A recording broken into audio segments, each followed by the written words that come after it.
साथियों, नचनिया के 12 रूप होते हैं और उसमें सबसे पहले आते हैं अनुपमा यादव। जिस तरीके से अपने रूप बार बार बदल लेते हैं उससे पता चलता है कि अनुपमा यादव को उस श्रेणी के नंबर 1 पे रखा जाए। अनुपमा यादव कुछ दिन पहले ये चीज़ कहे थे कि पवन सिंह के लिए वो ज्योति सिंह कौन है, मैं उसे नहीं जानती हूँ यानी। और बाद में जब चुनावी रैली को संबोधन या चुनावी रैली में भाग ली अनुपमा यादव, वहाँ पे जब ज्योति सिंह से मिले तब जाकर पता चला कि ज्योति सिंह कहीं ना कहीं पवन सिंह की पत्नी है। इस वीडियो को आप पूरा देख लीजिए, उसके बाद में बताइएगा कि सच में अनुपमा यादव बहुरूपिया कह सकते हैं, 12 रूपों में है क्या, कब किस जगह पे किस रूप में आकर क्या कुछ बोल जाएंगे ये कहना मुश्किल है।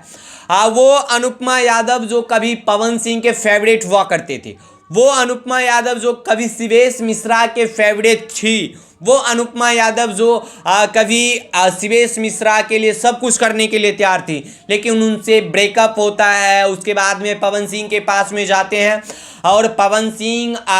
के पास जब जाते हैं जब पवन सिंह की पत्नी ज्योति सिंह से उनके बीच में विवाद चल रहे थे। और उसी बीच में अनुपमा यादव के एक बयान वायरल होती है कि उससे जब पूछा जाता है कि अनुपमा यादव आप ये चीज़ जानते हैं कि ज्योति सिंह पवन सिंह से नाराज़ क्यों है या कौन है, उसके बाद में कहते हैं कि मैं ज्योति सिंह को जानती तक नहीं हूँ, वो कौन है हमें नहीं पता है।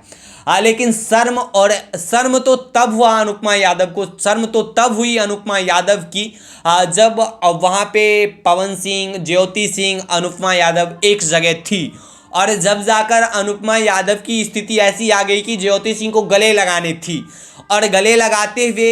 इतना शर्मिंदगी महसूस की,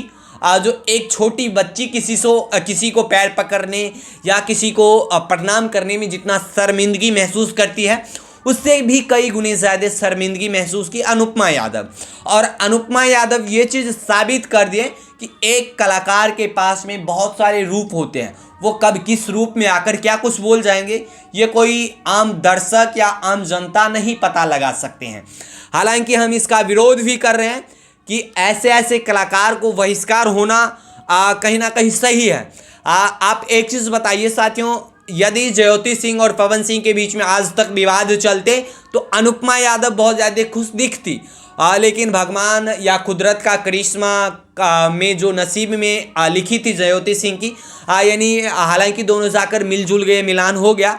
तब जाकर वो अनुपमा यादव एकदम सा स्थिर हो गए। और वही अनुपमा यादव है जो ज्योति सिंह के लिए गलत शब्दों का प्रयोग किया और ऐसा नौबत एक दिन आ गया कि ज्योति सिंह के लिए ज्योति सिंह से गले मिले। तो हम कह सकते हैं कि कब कौन किस रूप में आ जाएंगे कोई कलाकार कहना मुश्किल है। हालांकि आप लोग इस वीडियो को देखे होंगे तो आप लोग भी कुछ ना कुछ अंदाज़ा लगाया होंगे कि क्या कुछ चल रहा है भोजपुरी इंडस्ट्री में। बाकी बाद मिलते हैं अगले वीडियो में, तब तक के लिए जय हिंद।